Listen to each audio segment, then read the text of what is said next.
The Night Before Christmas, written by the author Clement C. Moore, illustrated by the artist Bruce Watley.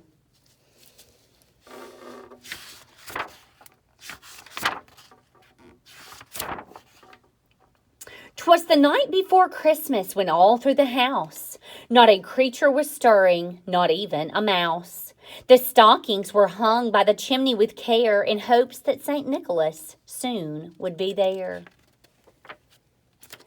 The children were nestled all snug in their beds, while visions of sugar plums danced in their heads.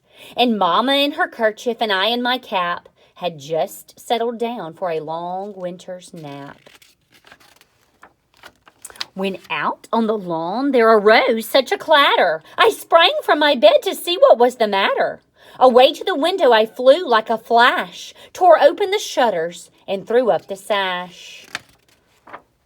The moon on the breast of the new-fallen snow gave the luster of midday to objects below, when what to my wondering eyes should appear but a miniature sleigh and 8 tiny reindeer.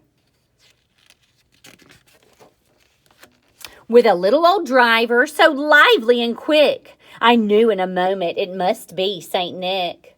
More rapid than eagles, his coursers they came, and he whistled and shouted and called them by name.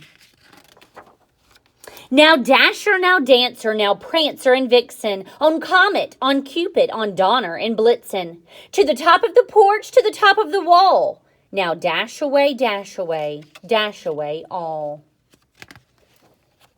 As dry leaves that before the wild hurricane fly, when they meet with an obstacle mount to the sky, so up to the housetop the coursers they flew, with a sleigh full of toys, and St. Nicholas too. And then in a twinkling I heard on the roof the prancing and pawing of each little hoof. As I drew in my head and was turning around, down the chimney St. Nicholas came with a bound. He was dressed all in fur from his head to his foot, and his clothes were all tarnished with ashes and soot. A bundle of toys he had flung on his back, and he looked like a peddler just opening his pack. His eyes, how they twinkled, his dimples, how merry. His cheeks were like roses, and his nose like a cherry. His droll little mouth was drawn up like a bow, and the beard of his chin was as white as the snow. The stump of a pipe he held tight in his teeth, and the smoke had encircled his head like a wreath. He had a broad face and a little round belly that shook when he laughed like a bowl full of jelly. He was chubby and plump, a right jolly old elf, and I laughed when I saw him in spite of myself. A wink of his eye and a twist of his head soon gave me to know I had nothing to dread. He spoke not a word, but went straight to his work, and he filled all the stockings, then turned with a jerk.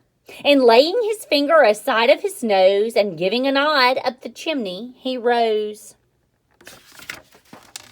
He sprang to his sleigh, to his team gave a whistle, and away they all flew like the down of a thistle. But I heard him exclaim, ere he drove out of sight, "Merry Christmas to all, and to all a good night."